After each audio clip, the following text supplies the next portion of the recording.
बिस्मिल्लाहिर्रहमानिर्रहीम। अस्सलाम वालेकुम। हमने लास्ट टाइम पीडब्ल्यूएम थोड़ा सा स्टार्ट किया था और हमने देखा था कि पीडब्ल्यूएम जो है उसकी जो पीरियड क्या होता है, उसका ड्यूटी साइकिल क्या होता है और उसकी रेजोल्यूशन से क्या फ़र्क पड़ता है। ठीक है।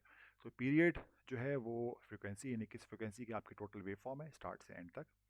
ड्यूटी साइकिल यानी ऑन टाइम कितनी देर वो ऑन रहेगा, वो उसका ड्यूटी साइकिल कहलाता है। और रेजोल्यूशन यानी कि आप एक स्टेप कितना छोटा ले सकते हैं। ठीक है।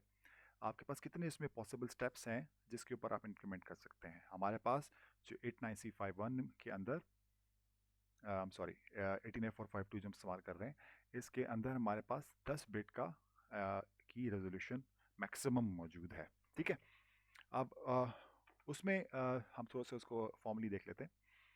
आप इसमें जो रजिस्टर है हमारे पास हमें एक तो ये काम ही करना होगा कि हमें सीसीपी पिन को एज एन आउटपुट करना होगा। ठीक है। टीपी सीसीपी वन पिन कौन सी है यानी एक्सक्यूज मी। सो अगर हम सीसीपी वन पिन जो है वो ये RC2 सीसीपी वन पिन, अगर आप सीसीपी वन मॉड्यूल इस्तेमाल कर रहे हैं उसका, तो उसकी पिन है सीसीपी वन पिन। तो उसको आपको एज एन आउटपुट करना होगा क्योंकि आपने उसके ऊपर आउटपुट वेव फॉर्म जनरेट करनी है। अभी इसका जो अगर आप यहाँ पर स्ट्रक्चर देखिए, ये इसका इसका एक ब्लॉक डायग्राम है और इसमें कुछ थोड़ा सा वाज़ेह होता है कि ये हो कैसे रहा है काम।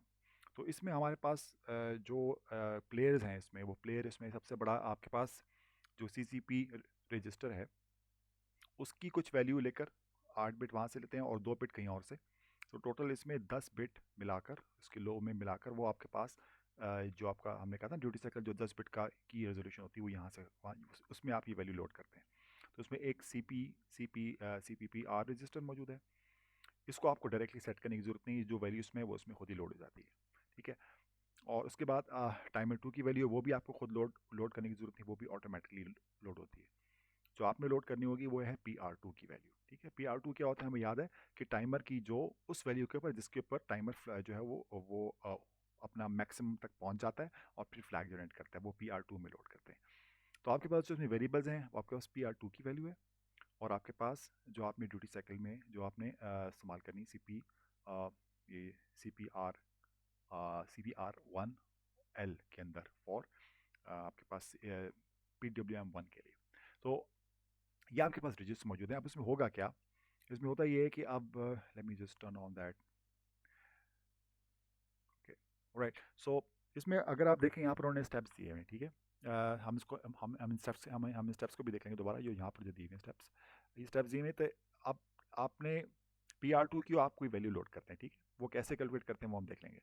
PR2 की आपने वैल्यू लोड की तो ये PR2 के अंदर बेसिकली शॉर्ट ब्रीफली याद रखने के लिए कि PR2 के अंदर ऑफ टाइम होता है और इस ड्यूटी साइकिल के अंदर ऑन टाइम होता है। तो आपके पास PR2 जब तक ये टाइमर 2 की वैल्यू जब तक PR2 के बराबर नहीं होती तो आपका आउटपुट है वो ज़ीरो रहेगा। जैसे ही ये कंपैरिजन हो जाएगा, यानी लेट से PR2 आपका टाइमर 2 ज़ीरो से स्टार्ट होगा और लेट से PR2 की वैल्यू 100 आपने सेट की हुई है। ठीक है। तो ये एक एक काउंट करेगा, जब ये 100 तक पहुंचेगा तो क्या करेगा, आप देखें यहाँ पर लैश लगी हुई, RS लैश लगी हुई है। तो ये क्या करेगा कि ये S को सेट कर देगा, यानी आपका आउटपुट की आपका आउटपुट हाई हाई हो जाएगा। ठीक है।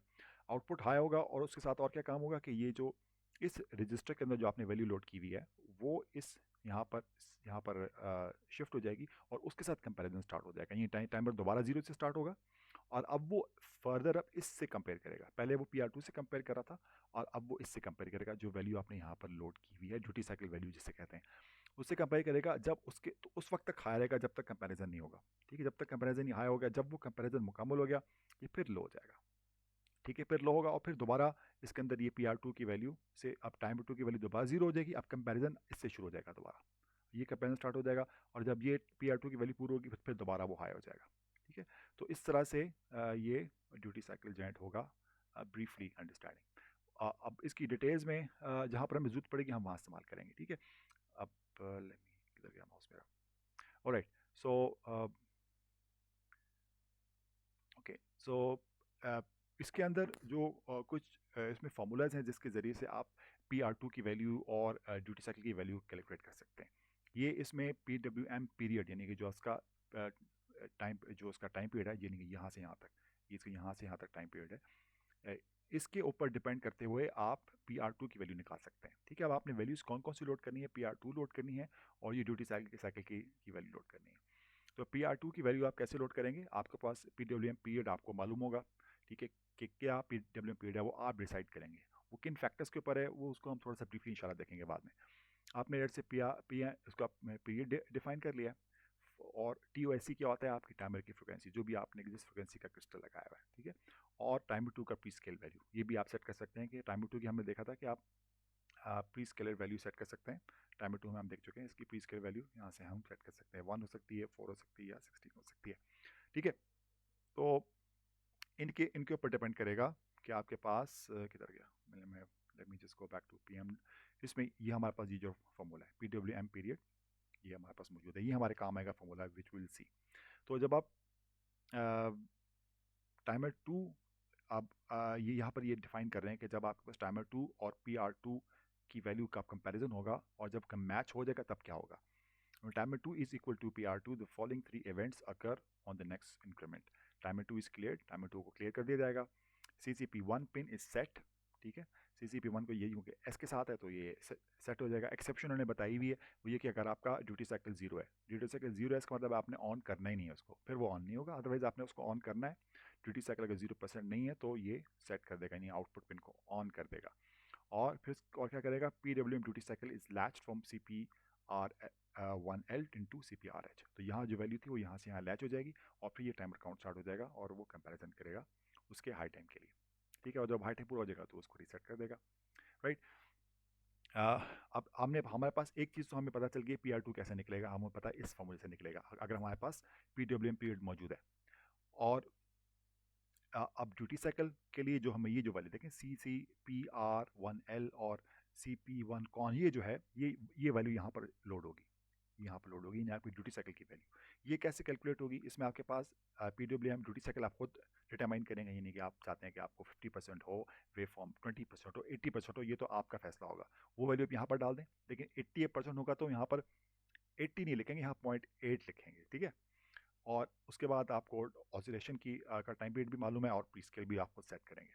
तो बाकी सब चीज़ें नोन है, सिर्फ आप ये अननोन है तो आप इस फॉर्मूले के ज़रिए से इसको निकाल सकते हैं। ठीक है, तो और इसमें एक चीज़ तो इसको हम इंशाल्लाह देखेंगे कि हम इसको कैसे करते हैं, इन फॉर्मूलेस को इस्तेमाल कैसे कैसे करेंगे, जहाँ ज़रूरत पड़ेगी वहाँ हम इस्तेमाल करेंगे। इसमें एक और चीज़ है, ये एक फॉर्मूला उन्होंने दिया हुआ है PWM रेजोल्यूशन मैक्सिमम का। अब जो आप FOSC आपके कंट्रोल में, ठीक है, कि आपने क्रिस्टल कौन सा क्रिस्टल अपने माइक्रो कंट्रोल के साथ लगाया हुआ है, उसे FOSC कहते हैं। और जो फ्रिक्वेंसी है PWM की वो भी आपके कंट्रोल में है, यानी कि आप ये फ्रिक्वेंसी कितनी रखेंगे तो उसके ऊपर डिपेंड करेगा कि आप कितनी मैक्सिमम रेजोल्यूशन सेट कर सकते हैं। अगर आपने हो सकता है कि आपने कोई एक ऐसी वैल्यू सेट कर ली है जिसके ऊपर इसकी रेजोल्यूशन जो है आप 10, आप इसमें बाय डिफ़ॉल्ट आप 10 इस्तेमाल कर सकते हैं। हमने बात की है कि इसके जो रेजोल्यूशन है वो 10 बिट की है, लेकिन आपकी कुछ वैल्यूज़ के ऊपर वो आप 10 बिट की रेजोल्यूशन इस्तेमाल कर सकेंगे और कुछ वैल्यूज़ के ऊपर आप इस्तेमाल नहीं कर सकेंगे। वो अगर आप इसको आप कैलकुलेट कर सकते हैं, आप ये दोनों वैल्यूज़ जो आपने सेट की हैं वो आप डालें और आप देखेंगे आपके पास कितनी बिट की मैक्सिमम रेजोल्यूशन आती है। कुछ उन्होंने यहाँ पर कैलकुलेशन आपको आपको करके भी दिखाई हुई, मेरे खास एग्जांपल उन्होंने दी हुई है, यहाँ नहीं दी तो एक और डॉक्यूमेंट में मैं आपको दिखा दूंगा इंशाल्लाह। तो बहरहाल इसकी कैलकुलेशन आप करके देख सकते हैं। ये लॉग जो हो रहा है ना, ये आप देखिएगा लॉग जो है ना, ये बेसिकली ये लॉग बेस 2 करना है आपने, लेकिन अक्सर कैलकुलेटर में लॉग बेस 2 नहीं होता, तो उसके लिए उन्होंने log 2 से इसको डिवाइड किया हुआ है। तो ये मतलब है कि अगर आप थोड़ा सा अगर मैथमेटिक्स अपनी अपनी रिवाइज करें, तो अगर आपके पास लॉग बेस मिसाल के आपने लॉग निकालना है, आपके पास हमें मालूम है कि लेट से बेस 2 है ना, लेट से आपने 2 पावर 4 है, 2 पावर 4 हमें मालूम है कि 16 होता है, यानी कि अगर मैं 16 का लॉग बेस 2 लूँगा तो मेरे पास 4 आना चाहिए। ठीक है, अगर मैं 16 का लॉग बेस, मैं अगर लॉग ले लूँ यहाँ पर लॉग बेस 2 ले लूँ अगर मैं, तो मेरे पास आंसर 4 आना चाहिए। ठीक है, लेकिन ये आपके पास बेस 2 जो है, लॉग बेस 2 जो है अक्सर कैलकुलेटर में नहीं होता। तो अगर आपने 16 का लॉग बेस 2 लेना है, ठीक है, तो उसके लिए आप क्या कर सकते हैं कि आप 16 का लॉग बेस 10 ले लें, लॉग ले लें 16 का, और उसको आप डिवाइड कर लें लॉग 2 से, लॉग 10 ऑफ 2 के लॉग से डिवाइड कर लें। ठीक है, तो आपके पास जो है वो लॉग बेस 2 आ जाएगा। इसको हम एक्सपेरिमेंट करके कंफर्म कर सकते हैं इसमें इनफैक्ट, क्योंकि हम देखना चाह रहे हैं कि 16 का हमें पता है लॉग बेस 2 अगर मैं 16 का लूँगा तो आंसर मेरा 4 आना चाहिए। So let's see if it's true. अब 16 का मैंने लॉग, यहाँ पर जो लॉग कैलकुलेटर में फंक्शन मौजूद है वो बेस 10 का है, हमें मालूम है लॉग ये बेस 10 है, और एल एन जो है वो लॉग बेस ई है। तो मेरे पास लॉग बेस 2 का ऑप्शन यहाँ मौजूद नहीं है। अगर मैं ये लॉग बेस 2 निकाल तो मैं क्या करूँगा कि 16 का मैंने लॉग बेस 2 निकालना है, तो मैं इसको लॉग ले लिया, ये आंसर आ गया।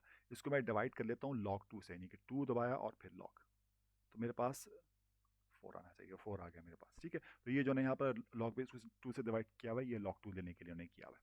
बहरहाल तो ये ये मैं यहाँ पर फॉर्मूला डाल के मैं चेक करूँगा कि मैं 10 बिट की रेजोल्यूशन इस्तेमाल कर भी सकता हूँ कि नहीं कर सकता। यहाँ पर उन्होंने कुछ एग्जांपल्स दी हुई हैं कि अगर आपकी जो ऑसिलेटर फ्रिक्वेंसी अगर 40 मेगाहर्ट्ज़ है, और अगर आप PWM की फ्रिक्वेंसी ये रखना चाह रहे हैं, तो आप मैक्सिमम रेजोल्यूशन 14 बिट्स तक की भी इस्तेमाल कर सकते हैं, क्योंकि आपके पास हैं 10 बिट तो आप 10 ही इस्तेमाल करेंगे, लेकिन आप 14 बिट तक की रेजोल्यूशन इस्तेमाल कर सकते हैं। तो जैसे जैसे आप फ्रिक्वेंसी बढ़ा रहे हैं, याद रखें जैसे जैसे फ्रिक्वेंसी बढ़ा रहे हैं, आपकी रेजोल्यूशन जितनी आप इस्तेमाल कर सकते हैं वो कम हो रही है। ठीक है, यहाँ तक कि आप अगर 416 किलो हर्ट्ज़ की PWM फ्रिक्वेंसी जनरेट कर रहे हैं, तो आप सिर्फ 6 बिट की या 7 बिट की रेजोल्यूशन इस्तेमाल कर सकते हैं। इसका मतलब है कि आपकी रेजोल्यूशन थोड़ी कम हो जाएगी, यानी कि आपके पास जो स्टेप्स हैं, जितने स्टेप्स आप ले सकते हैं वो कम हो जाएंगे अगर आप हाई फ्रिक्वेंसी इस्तेमाल करेंगे। ठीक है, तो अब फ्रिक्वेंसी हम क्यों ज़्यादा इस्तेमाल करना चाहेंगे, अगला और लॉजिकल सवाल है कि भाई मैं फ्रिक्वेंसी मैं कम रख लेता हूँ, बहुत कम रखता हूँ, मैं इसको 100 हर्ट्स रख लेता हूँ। तो फ्रिक्वेंसी की भी कुछ लिमिट्स हैं, मिनिमम मैक्सिमम फ्रिक्वेंसी होती है। तो फ्रिक्वेंसी ज़्यादा करने का फ़ायदा क्या होता है कि आपको हमने हमने लास्ट टाइम अगर आपको याद होगा, हमने लेट्स से खुला हुआ है। अब यहाँ पर हमने देखा था कि आपके पास जो वोल्टेज है, बेसिकली ये इस एलईडी की जो इंटेंसिटी वो चेंज इसलिए हो रही है क्योंकि जो इसकी ड्यूटी साइकिल की वजह से जो नेट वोल्टेज अगर आप मल्टीमीटर से मेजर करेंगे पिन के ऊपर, तो वो कम ज़्यादा हो रही है। आपको ज़्यादा प्रिसाइज वोल्टेज उस वक्त मिलेगी जब आपकी फ्रिक्वेंसी ज़्यादा होगी, यानी कि अगर आप ये जो टाइम पीरियड को कम करते रहेंगे या फ्रिक्वेंसी बढ़ाते रहेंगे, तो आपको आउटपुट पे वोल्टेज प्रिसीजन ज़्यादा मिलेगी, यानी 50% ड्यूटी साइकिल पे हमने लास्ट टाइम बात की थी, आपको 50% ऑफ वोल्टेज मिलनी चाहिए ना, तो वो आपको प्रिसीजन से उस वक्त मिलेगी जब आपकी फ्रिक्वेंसी ज़्यादा होगी। ठीक है, लेकिन फ्रिक्वेंसी ज़्यादा रखने का नुकसान क्या होगा कि आपका जो CPU के ऊपर लोड ज़्यादा पड़ेगा। ठीक है, तो अब क्या मिनिमम फ्रिक्वेंसी मैं रख सकता हूँ, ठीक है, व्हाट इज़ द मिनिमम और maximum frequency that I can keep. ठीक है, उसके लिए मैं ये फॉर्मूला इस्तेमाल किया जाएगा। ये मैंने इसको सॉल्व किया था, लेकिन मेरे पास अभी बोर्ड नहीं है सॉल्व करने के लिए, तो मैंने सॉल्व्ड प्रॉब्लम आपके सामने मैं रखता हूँ कि ये PWM पीरियड को, ये देखिए ये फॉर्मूला यहाँ पर देख लें, PWM period is equal to this. ये मैंने यहाँ पर इसको, यही फॉर्मूला यहाँ पर लिखा हुआ है, ये वही फॉर्मूला है जो भी यहाँ लिखा हुआ है, ये formula PWM period equals to PR2 1 + 4 पर TOSC plus timer 2 prescaler value. तो टाइमर 2 प्री स्केलर वैल्यू की मैंने यहाँ पर T2PS या प्री स्केलर लिखा हुआ है, ये जो ग्रीन में है ना, दिस इज टाइमर 2 का प्री स्केलर, राइट। तो late me just open that, right. तो ऑलराइट, सो यहाँ पर आप देखिए, तो यहाँ पर मैंने क्या किया कि PWM पीरियड को मैंने लिख दिया TWM, PWM को मैं इसको एब्रीवेट कर दिया।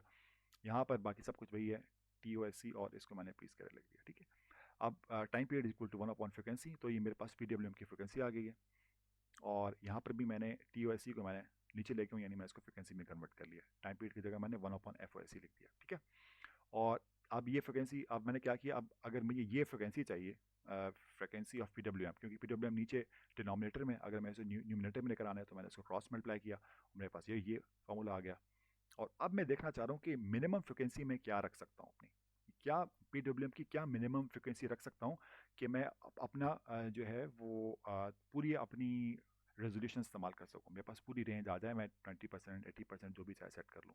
तो मिनिमम फ्रिक्वेंसी क्या होगी जिसके ऊपर मेरे पास रीजनेबल रिजल्ट्स आएंगे। उसमें मुझे क्या किस चीज़ का फैसला, मेरे पास वेरिएबल्स क्या हैं, एक है ऑसिलेटर फ्रिक्वेंसी और PR2। ठीक है, लेट्स से मैं ऑसिलेटर फ्रिक्वेंसी को फिक्स कर लेता हूँ, अभी मैंने सेकंड में 20 मेगाहर्ट्ज़ का लगाया हुआ है, तो मेरे पास जो मिनिमम फ्रिक्वेंसी क्या होगी कि अगर मैं डिनोमिनेटर को मैक्सिमम कर दूँ, ठीक है, डिनोमिनेटर मेरे पास क्या है, PR2 है, और प्री स्केलर में मेरे पास वेरिएबल्स हैं। तो PR2 की मैक्सिमम वैल्यू, ये 8 बिट का रजिस्टर है, इसकी मैक्सिमम वैल्यू हो सकती है 255, और प्री स्केलर हमें मालूम है 1 हो सकता है, 4 हो सकता है, या 16, तो उसकी वैल्यू है 16। तो मैं दोनों की मैक्सिमम वैल्यू ले लिए उस, और फिर मैं इसको डिवाइड कर लिए, तो मेरे पास ये आ गया मिनिमम वैल्यू, यानी कि मेरे पास मिनिमम जो है वो ये एक्चुअली पॉइंट नहीं है, ये कॉमा है, कॉमा इज 1220 हर्ट्स, यानी 1.2 किलो हर्ट्स। ठीक है, तो 1.2 किलो हर्ट्स मेरे पास मिनिमम फ्रिक्वेंसी है, यानी मैं PWM की मिनिमम फ्रिक्वेंसी ये है। मैक्सिमम के लिए क्या करना होगा, मैक्सिमम के लिए मैं PR2 की और प्री स्केलर की मिनिमम वैल्यू रख दूंगा। तो PR2 की मिनिमम वैल्यू इज़ 1, ये मैंने 1 रख दी, और प्री स्केलर की मिनिमम वैल्यू इज़ ऑल्सो 1, वो भी मैंने 1 रख दी। तो उसको मैंने सॉल्व किया तो मेरे पास ये जवाब आ गया। ये लेट मी शो यू है, दिस इज़ 2.5 मेगाहर्ट्ज़। ठीक है, तो इसका मतलब है इन दोनों के बीच में मेरे पास मिनिमम फ्रिक्वेंसी होनी चाहिए, सॉरी फ्रिक्वेंसी होनी चाहिए 1.2 किलोहर्ट्ज़ और 2.5 मेगाहर्ट्ज़ के बीच में। अगर मैं इससे कम करूँगा तो मेरे पास वो पूरी रेंज कवर नहीं होगी, मेरा जो है वो PWM जो है वो जनरेट नहीं हो सकेगी। ठीक है, तो अब ये कैलकुलेशन भी मुझे करनी है, और ये बाकी सारी जो मैंने आपको बताया कि PR2 को कैलकुलेट करने की भी, और ये जो ड्यूटी साइकिल रजिस्टर्स की भी कैलकुलेशन करनी है, और मैंने फिर उसको कंफर्म करना है कि रेजोल्यूशन मेरे पास पूरी आ रही कि नहीं आ रही, ये सारी सेटिंग करने के बाद। तो ये सारे काम करने, और रजिस्टर्स के जो सारे के सारे मेरे पास रजिस्टर्स हैं, इनके अंदर वैल्यू लोड करना, ये थोड़ा सा कॉम्प्लिकेटेड काम है, मतलब कि हो सकता है डुएबल है, लेकिन इसको बहुत सारे कंपाइलर्स ने इसको आसान बना दिया। बहुत सारे कंपाइलर्स ने इस काम को आसान बना दिया। हमारा ये कि हमारे पास अंडरस्टैंडिंग होनी चाहिए कि हम क्या करना चाह रहे हैं। ठीक है, तो उसके लिए अगर मैंने यहाँ पर खोल लिया माइक्रो सी की हेल्प में अगर जाएं, ठीक है, माइक्रो सी की हेल्प में यहाँ पर इसने लाइब्रेरी दी हुई है। ठीक है, let me just see micro C. हम लाइब्रेरी सर्च भी कर सकते हैं। ठीक है, मैं आपको दिखा दूँ, ये है माइक्रो सी लाइब्रेरीज, हार्डवेयर लाइब्रेरीज इसके अंदर सारी की सारी मौजूद है। आप ADC इस्तेमाल करना है, कैन इस्तेमाल करना है, LCD इस्तेमाल करना है, फिलहाल आप यहाँ देखेंगे आपके पास PWM लाइब्रेरी भी आपको मिल जाएगी। ठीक है, तो PWM लाइब्रेरी में आपके पास, आपने सिर्फ ये काम करना होगा कि आप PWM इनिट करेंगे और आगे लिख देंगे कि किस फ्रिक्वेंसी पे करना है। जैसे यहाँ पर लिखा है PWM इनिट और आगे 5000, इसका मतलब 5000 हर्ट्स, यानी कि 5000 हर्ट्स यानी 5 किलो हर्ट्स के ऊपर आप इसको इनिशलाइज कर रहे हैं। तो सारे के सारे जो रजिस्टर्स हैं वो उसको खुद ही खुद सेट कर देगा। ठीक है, सारे रजिस्टर जो हमने PR2 और ड्यूटी साइकिल रजिस्टर है, उनकी वैल्यूज़ को वो खुद अप्रॉपरली कैलकुलेशन करके ये कंपाइलर कैलकुलेशन करेगा और उसको लोड कर देगा। जो असेंबलर कोड लिखेगा तो खुद ही और उसको हम कैलकुलेट कर लेगा। तो ये हमारे बहुत आसानी कर दी है इस माइक्रो सी की वजह से। सिर्फ एक स्टेटमेंट से आपकी तमाम इनिशियलाइजेशन हो जाएगी। और फिर इसी तरह आपने उसका ड्यूटी साइकिल सेट करना है, तो आप इसमें ड्यूटी साइकिल सेट कर देंगे। उसकी ड्यूटी साइकिल की में फ़र्क ये है, sets PWM duty ratio parameter duty takes values from 0 to 255। ठीक है, तो इसमें ये वैल्यू ले देगा 0 से 255 तक, यानी कि हम अगर 50% अगर आपने ड्यूटी साइकिल सेट करना है मिसाल के तौर पर, तो सॉरी 127 इज़ 50%, यानी कि 255 डिवाइड बाई 2। ठीक है, तो आपने उस हिसाब से आप निकाल लेंगे कि ड्यूटी साइकिल कितना होगा इसमें। आप तो आपको सिर्फ ये क्या काम करना होगा कि आपने PWM को इनिशलाइज करना होगा। आपने ये बताना होगा कि फ्रिक्वेंसी क्या है, फ्रिक्वेंसी कौन सी है, ये जो फ्रिक्वेंसी है, ये फ्रिक्वेंसी क्या है। ठीक है, यहाँ पर इसकी फ्रिक्वेंसी आपने इसको बतानी है। और आपने क्या बताना है, आपने बताना है कि इसका ड्यूटी साइकिल कितना होगा, और उसको फिर से आपने स्टार्ट कर देना। बस इतना सा काम आपने करना है। सही, तो इसको हम एक छोटा सा कोड लिखते हैं और इस PWM का हम चला कर देखते हैं कि ये कैसे चलेगा। Right, so let's start a project. इस हेल्प को मैं खुले रहने देता हूँ just in case we need it. यहाँ पर मैं एक न्यू प्रोजेक्ट क्रिएट करते हैं। ठीक है, स्टैंडर्ड प्रोजेक्ट, नेक्स्ट, 18452 सही है। इसको हम प्रोजेक्ट कहाँ पर सेव करें, सेव करने के लिए हम एक और बना लेते हैं, 18452 माइक्रो सी। यहाँ पर मैं एक फोल्डर क्रिएट कर लेता हूँ, इसको मैं कहता हूँ PWM बेसिक। ठीक है, PWM बेसिक, मैंने एक फोल्डर क्रिएट कर लिया। इसको मैं नाम दे देता हूँ PWM बेसिक। 18452 है, फ्रिक्वेंसी मैंने 20 मेगाहर्ट्ज़ की लगाई हुई है, इसको मैंने लगा दिया था नेक्स्ट और फिनिश। राइट, तो ये मेरा प्रोजेक्ट क्रिएट हो गया। अच्छा, बिफोर आई प्रोसीड एक चीज़ मैं बताना भूल गया। ये यहाँ पर हमने देखा था ना कि ये फ्रिक्वेंसी जनरेट हो रही है 1.2 किलोहर्ट्ज़ की। कई दफ़ा रिक्वायरमेंट होती है कि फ्रिक्वेंसी आपको कम चाहिए होती है। अगर आपको कम फ्रिक्वेंसी चाहिए, इसके लिए आप अपनी ऑसिलेटर फ्रिक्वेंसी चेंज कर सकते हैं, यानी कि यहाँ 20 मेगाहर्ट्ज़ है ना। अगर आपको कम फ्रिक्वेंसी चाहिए तो आप ऑसिलेटर फ्रिक्वेंसी कम कर लें, तो आपके पास यहाँ वैल्यू कम आ जाएगी। लेकिन ऑब्वियसली उससे आपका माइक्रो कंट्रोलर थोड़ा स्लो चलेगा, तो वो ये this is a compromise that you have to do. Okay, so coming back to our code. तो कोड में हम क्या कर लेते हैं, तो ऑलराइट, तो हमें इसमें क्या करना है, एक तो हमें कि आउटपुट डिफाइन करना होगा उसको, क्योंकि हम PWM जनरेट कर रहे हैं, यानी कि हमें CP1 और CP2 हम दोनों में जनरेट कर लेते हैं। CP1 CP2 दोनों को डिफरेंट ड्यूटी साइकिल जनरेट करते हैं ताकि हम दोनों को देख सकें। ठीक है, तो CP1 और CP2 को हमें यानी कि हमें ये होगा ट्रिस सी की बिट नंबर 2 और बिट नंबर 1। ट्रिस सी की बिट नंबर 2 और बिट नंबर 1 दोनों को हमने एज एन आउटपुट डिक्लेयर करना है। तो हम यहाँ पर कर लेते हैं TR ट्रिस सी की बिट 1 को हम कर लेते हैं, इसको हमने आउटपुट करने 0 कर लिया। और इसको सेव करने के लिए आ गया, ये मिटा रहे हैं, इसको यहाँ से आ गया, सोर्सेस के अंदर ये सेव हुई भी। ठीक है, ट्रिस सी की बिट 2, ठीक है, ट्रिस सी की बिट 1 और ट्रिस सी की बिट 1 और ट्रिस सी की बिट 2 दोनों को हमने एज एन आउटपुट देना है। ठीक है, तो उसको भी हम 0 सेट कर लेते हैं। यहाँ पर एक मिनट सेव करने का था इसको, PWM बेसिक, हाँ बस मुझसे पूछ रहा है ना, इसके अंदर इसी के अंदर सेव है, दिस इज़ फाइन। ऑलराइट, सो ये भी इसको विगली लाइन दी हुई है, इसको हम कंपाइल करते हैं तो इट शुड टेल अस कि कोई मसला है तो बता दे। कोई मसला नहीं, वैसी वैसी कह रहा था। अच्छा, अब हमने काम ये कर लिया, अब हमने क्या करना था, अब इसकी हम हेल्प में देखते हैं। हेल्प में देखेंगे तो हमें इसको PWM को इनिशियलाइज़ करना है। ठीक है, तो सबसे पहले क्या करना है, PWM1 की इनिट। PWM1 आप यहाँ है तो यहाँ से कॉपी पेस्ट कर लें, नहीं तो मैं उसको वैसे लिख रहा हूँ PWM1_init। ठीक है, और यहाँ पर हमें फ्रिक्वेंसी देनी होगी हर्ट्स में, तो उसको हम फिलहाल 2000 हर्ट्स पे करते हैं। I will tell you why कि फ्रिक्वेंसी हम एक just for the sake of trying, क्योंकि हमें मालूम है कि हमने कैलकुलेट कर लिया मिनिमम मैक्सिमम। ठीक है, मिनिमम हमारे पास 1.2 किलोहर्ट्ज़ है, मैक्सिमम 2.5 मेगाहर्ट्ज़ है, तो मैं इसको to be on the safe side I start from a lower frequency 2 kilohertz पे मैं स्टार्ट कर रहा हूँ। ठीक है, तो उसमें मैंने कर लिया। अब मैं इसको कंपाइल करता हूँ तो मुझे लेट्स सी के क्या कहता है। अभी जी कह रहे हैं कि PWM1 इनिट जो है वो अनडिफाइंड नहीं है, अनडिक्लेयर्ड है, उसको उसने रिकग्नाइज नहीं किया अभी तक, जबकि मुझे उसने यहाँ बताया हुआ है कि यहाँ पर ये काम करता है। अगर आप तो इसका जो मसला है ना वो ये कि हमें लाइब्रेरी को हमें वो करना पड़ेगा, हमें लाइब्रेरी मैनेजर खोलेंगे, हमें लाइब्रेरी को एक्टिवेट करना होगा, यानी कि बताना होगा कि हम कौन सी लाइब्रेरी इस्तेमाल कर रहे हैं। तो मैं दोबारा को बताता हूँ कहाँ से खोला है। मैंने गया हूँ व्यू के अंदर, लाइब्रेरी मैनेजर के अंदर गया हूँ, और ये अगर क्लोज हुई तो उसको खोलें सिस्टम लाइब्रेरीज़, और यहाँ पर जाएं तो आपके पास यहाँ पर PWM की लाइब्रेरी होनी चाहिए। ये PWM की लाइब्रेरी है। ठीक है, इसको आप सिर्फ क्लिक कर लें, आप इतना सही काम करना है। आपको बता दें कि मुझे ये लाइब्रेरी इस्तेमाल करनी है, और इसके अंदर ये सारे आपके पास ऑप्शन उससे दिखा दें आपके पास कौन कौन से फंक्शन उसमें मौजूद हैं। ठीक है, तो अब मैंने उसको, अब देखें यहाँ से विगली लाइन हट गई है, और मैं इसको जब कंपाइल करूँगा बिल्ड करूँगा तो उसको ये एरर नहीं दे रहा। अच्छा, अब इसमें एक चीज़ जो मैं आपको इंपॉर्टेंट चीज़ है ये, क्योंकि मैं दो PWM इस्तेमाल करूँगा ना, लेकिन उनके बीच में टाइमर शेयर्ड है। देखिए दोनों अगर दोनों टाइमर 2 इस्तेमाल करेंगे। ठीक है, तो अगर मैं PWM1 या PWM2 दोनों में से कोई भी इस्तेमाल कर रहा हूँ, टाइमर 2 दोनों का एक ही है, टाइमर एक ही टाइमर इस्तेमाल कर रहे हैं, इसलिए मैं उनकी फ्रिक्वेंसी चेंज नहीं कर सकता, यानी दोनों टाइमर एक ही फ्रिक्वेंसी इस्तेमाल करेंगे। तो मैंने PWM को जो इनिट कर लिया, और मैं इसी फ्रिक्वेंसी पे PWM2 को भी चला सकता हूँ।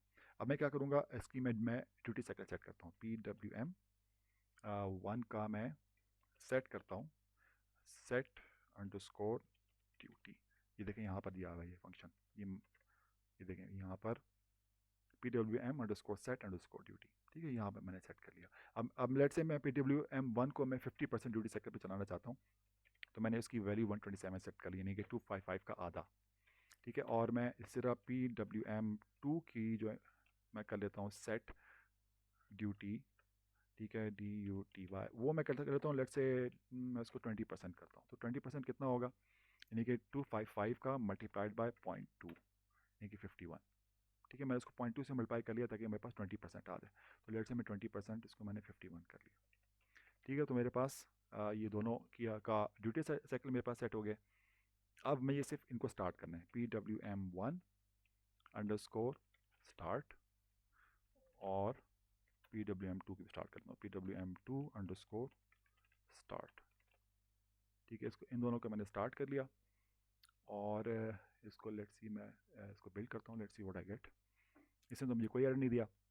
यहाँ पर मैंने क्या किया कि ये दोनों जो पिन हैं इसको मैंने सिर्फ ऑसिलोस्कोप में लगा दिया, इतना सा काम किया है, और मुझे किसी और हार्डवेयर की फ़िलहाल ज़रूरत नहीं है। ठीक है, बल्कि मैं वो यहाँ पर उनको एलईडीज़ पे भी लगा लिया। आप थोड़ा सा यहाँ पर भी शायद देख सकेंगे। तो और इस पे मैं अपना कोड डाल लेता हूँ उसमें। 20 megahertz is just fine. Code था मेरा PWM बेसिक, और इसको मैंने लोड कर लिया। And let's run this. Right, so हमारे पास ये ऊपर आ रहा है PWM1 जो 50% duty cycle which we can see, और PWM2 जो है हम देख रहे हैं ये 20% ड्यूटी साइकिल के ऊपर आ रहा है। ठीक है, तो और ये एलईडीज़ जो आपको ब्लिंकिंग नज़र आएगी, एक्चुअल लगाएंगे तो आपको ब्लिंक करती हुई तो नज़र नहीं आएंगी, लेकिन आपको ये इनकी इंटेंसिटी चेंज होती हुई नज़र आएगी। एक चीज़ जो मैं आप यहाँ पर देख रहे होंगे वो ये कि आप यहाँ पर एक वार्निंग मैसेज आ रहा है। वार्निंग मैसेज को आप क्लिक करें तो ये पीछे आ गया। वार्निंग मैसेज आपको बता रहा है कि simulation is not running in real time due to excessive CPU load. तो उसके बाद बहुत लोड है उसके ऊपर। ठीक है, तो जैसे मैं आपको बताया था फ्रिक्वेंसी ज़्यादा होती है तो उसके ऊपर लोड आता है। अब अगर मैं मिसाल के तौर पर मैं इसकी फ्रिक्वेंसी कम करना चाहता हूँ, ठीक है, तो मैं इस कोड पे आता हूँ। मैं कहता हूँ यार फ्रिक्वेंसी बहुत ज़्यादा लोड पड़ा है मेरे सीपीयू के ऊपर, late me just reduce the frequency. मैं इसको 2 किलो हर्ट्ज से मैं इसको 1 किलो हर्ट्ज कर लेता हूँ। ठीक है, मैं इसको सेव करता हूँ। Let me build this and let's see what I get. अभी देखें इससे मुझे क्या है कि argument is out of range, यानी कि जो मैं काम करना चाह रहा हूँ उसके लिए ये फ्रिक्वेंसी सफिशिएंट नहीं है। और ये मुझे कैसे पता चला? ये मुझे हमने कैलकुलेशन की थी यहाँ पर। ठीक है, हमने कहा था कि 1.2K से 1.22K से कम नहीं होना चाहिए। अगर मैं इसको 1.3 कर लेता हूँ, 1300 कर लेता हूँ, या बल्कि मैंने देखा था 1220 पर भी नहीं चल रहा था, यानी कि ये दिस इज़ टू क्लोज, ये इसके मिनिमम है ना। अगर मैं इस पर भी सेट करूँगा ना तो ये भी मैंने I tried this out and ये भी काम नहीं कर रहा था। ठीक है, तो इस पर भी इसको एतराज़ था, इस पर भी कहा था। लेकिन अगर मैं थोड़ा सा इसको और बढ़ा लूँ, 1250 कर लूँ, तो इस पर यही है, इट शुड वर्क नाउ। ठीक है, तो ये इसकी मिनिमम फ्रिक्वेंसी मेरे पास आ गई है, जो कि मैं पहले से थ्योरेटिकली भी मैं कैलकुलेट कर चुका हूँ कि मेरे पास कितनी मिनिमम फ्रिक्वेंसी होनी चाहिए। इस फ्रिक्वेंसी पे के ऊपर अब होपफुली मेरे पास सीपीयू के ऊपर जो लोड है वो थोड़ा सा कम हो जाना चाहिए। इसको मैं स्टॉप करता हूँ and I try to run it again. Right, so I get the. अब देखिए फ्रिक्वेंसी मेरे पास थोड़ी सी कम होगी। अब मेरे पास ड्यूटी साइकिल तो आ रहा है जैसे मेरा रिक्वायर्ड है, लेकिन अब मेरे पास अब देखिए मैसेज आ रहे हैं, अभी भी ये इसको लोड ज़्यादा है। बहरहाल अभी भी ये रियल टाइम पे नहीं चल रहा, सीपीयू लोड इसके ऊपर काफ़ी ज़्यादा है, लेकिन बहरहाल अब मैं इससे फ्रिक्वेंसी को कम नहीं कर सकता। तो आपकी प्रोटीज में भी बहुत सारी लिमिटेशन है। प्रोटीज जो है हर किस्म के सर्किट को सिमुलेट नहीं कर सकता, लेकिन इस एग्जांपल में हमने ये दिखा है कि हम PWM को बेसिक उसको कैसे चलाएंगे। इसमें जो चीज़ आपको ख़ास मैं आपको बताना चाहता हूँ before before I and today's class, last thing before I and today's class, इसके देखिए हमने यहाँ पर इसकी लाइब्रेरी इस्तेमाल की है। ये PWM लाइब्रेरी है, ये माइक्रो सी जो कंपाइलर बनाने वाले हैं उन्होंने मुझे ये लाइब्रेरी प्रोवाइड की हुई है। ठीक है, अब अगर ये कोड जो मैंने यहाँ पर लिखा हुआ है आपके सामने, ये कोड, अब मैं इसमें ये जो मैंने फंक्शन है PWM1 init, और ये ख़ास माइक्रो सी ने मुझे प्रोवाइड किए हैं जो कि मैंने देखा इसकी लाइब्रेरी में। अगर मैं इसी कोड को उठा के किसी और कंपाइलर पे ले जाऊँ, मिसाल के तौर पर हमने देखा था कि MP लैब जो है बहुत मशहूर है, इसी तरह माइक्रो सी की तरह MP लैब बहुत मशहूर है और वो माइक्रोचिप वालों की अपनी है। उसमें अगर आप ये फंक्शन डालेंगे तो ये नहीं चलेगा आपका कोड। ठीक है, उनकी अपनी लाइब्रेरीज मौजूद हैं, उसमें उसमें भी उनकी अपनी लाइब्रेरीज मौजूद हैं। आप उसकी जाके जैसे हमने इसकी हेल्प में देखा तो उसकी हेल्प में देखेंगे आपको पता चल जाएगा कि PWM की लाइब्रेरी कैसे इस्तेमाल करते हैं। उसमें थोड़ी थोड़ी बहुत वेरिएशन है, तो वो फिर आप जाके या वो इस्तेमाल कर लें। जो सबसे सेफ और सबसे बेहतर और फ्लेक्सिबल तरीका क्या है वो ये कि आप मैनुअली करें, यानी सारे के सारे जो रजिस्टर्स हैं इनको कैलकुलेट करें और इनकी वैल्यूज़ आप खुद यहाँ पर फीड करें, यानी कि जैसे हम नॉर्मल रजिस्टर्स में SFR में वैल्यू सेट करते हैं ना, वो करना सबसे फ्लेक्सिबल, यानी कि सबसे ज़्यादा ऑप्शंस आपके पास उसमें आएंगे। और वो जो आप कोड लिखेंगे, if you don't use the libraries और यहाँ पर SFR कोड डायरेक्टली सेट करेंगे, तो उससे आपको क्या होगा कि वो कोड आपका कंपैटिबल होगा MP लैब पे भी, यानी वही कोड आप जहाँ पे MP लैब पे चलेंगे तो वहाँ पर भी उसको चल जाना चाहिए। क्यों? क्योंकि आप लाइब्रेरी इस्तेमाल नहीं कर रहे। लेकिन ऑब्वियसली ये लोग पसंद नहीं करते अक्सर, क्योंकि इसमें काफ़ी कॉम्प्लिकेशन हो जाती है। तो बहरहाल मैं भी ये पसंद करता हूँ कि मैं लाइब्रेरी इस्तेमाल करूँ, उससे काम बहुत आसान हो जाता है। यानी कि मैंने वो काम जिसको करने में आपको शायद पूरा दिन लगना था, वो आपका कपल ऑफ मिनट्स में आपका काम हो जाता है। ठीक है, तो आज की क्लास के लिए इतना ही। इंशाल्लाह आगे हम इंशाल्लाह इसकी कुछ और एग्जाम्पल के साथ इसको फर्दर आगे लेकर चलेंगे। जज़ाकल्लाह खैर। अस्सलाम वालेकुम वरहमतुल्लाह।